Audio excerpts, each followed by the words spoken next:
A video footage has been shared in social media showing a group of drunk Russian soldiers in a front line. The soldiers are reprimanded by their commander for being drunk ahead of the fighting that will take place the following day.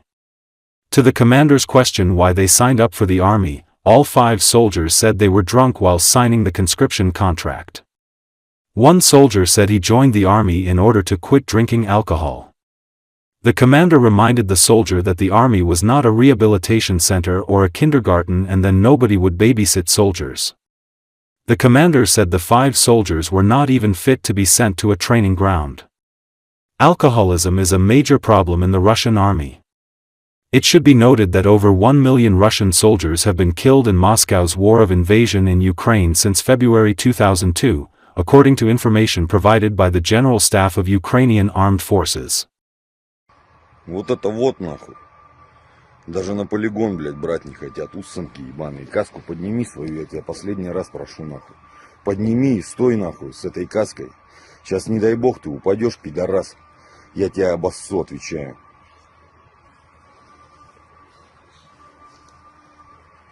Зачем подписывал контракт? Я? А кто, я, что ли, сука? Меня обманули. Обманули. Я не хотел никого слышать. Что не хотел? В общем, я что не хотел. Не хотел. подписывать. А зачем подписал? Тебя били? Тебя били? Я поддатый был. Ты поддатый был. Герой, да, был? Они говорят, я чуть-чуть канун. А вот чуть-чуть канун. Дочеркался. Ты зачем подписывал контракт? Пьяный был. Пьяный был. Ты зачем подписывал контракт? Я слезу просто. А зачем подписывал?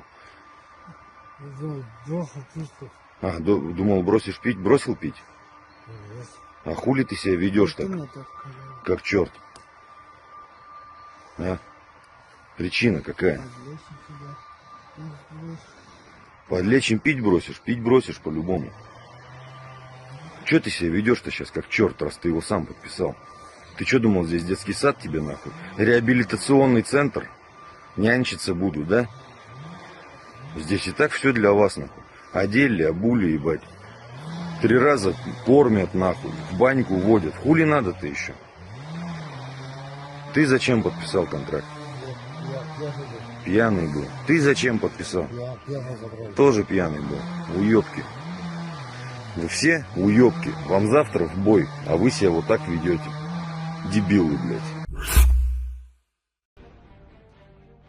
Ukraine needs to continue targeting refineries and other facilities vital to the Russian economy, as these are currently the most effective sanctions and are bringing closer the moment when Russia will be exploded from within by a surge of popular discontent, Russian volunteer Caesar opined.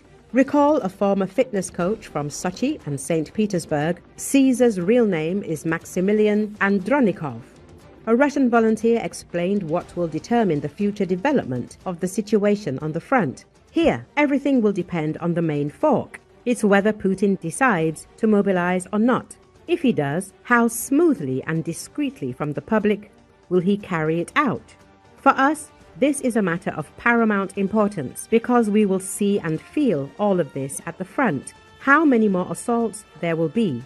How much more actively the enemy will press on all fronts. Because their tactics are simple. Press everywhere and maximize their efforts where they succeed. We need to build up our capabilities, targeting those same refineries, military production and infrastructure, because right now, Ukraine is imposing the best sanctions on its adversaries with its long-range weapons. If things continue like this, gasoline riots are just around the corner.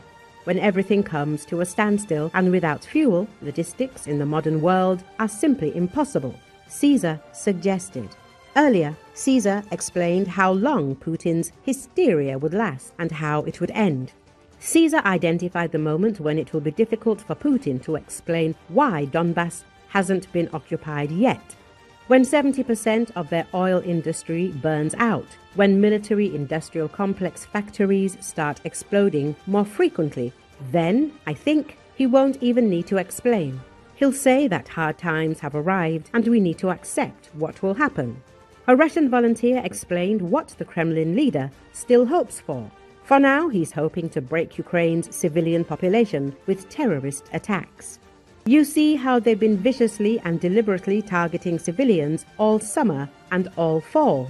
This is nothing short of hysteria.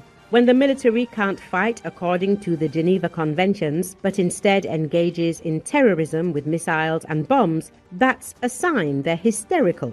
At this rate, unless something changes dramatically, I think by spring he'll be in a very dire economic, social, and financial situation. You've heard that payments are being cut, and there's nothing left to pay the mercenaries with, Caesar opined. A Freedom of Russia fighter also answered the question of whether Russia would reach the point of mobilization.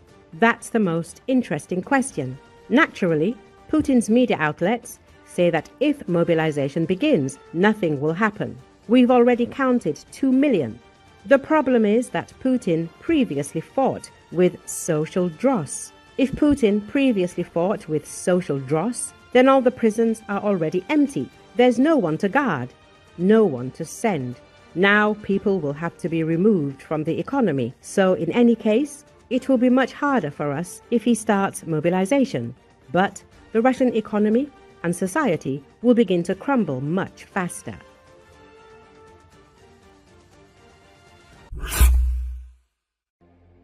Ukrainian President Volodymyr Zelensky struck a defiant note on Saturday as the country commemorated the Great Famine that Soviet leader Joseph Stalin imposed on Ukraine in the early 1930s, which led to millions of deaths. We all know how and why millions of our people died, starved to death, and millions were never born.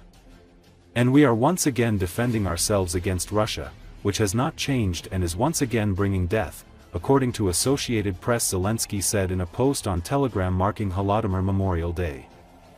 We defend, and will always defend Ukraine. Because only here is our home. And in our home, Russia will definitely not be the master, Zelensky added.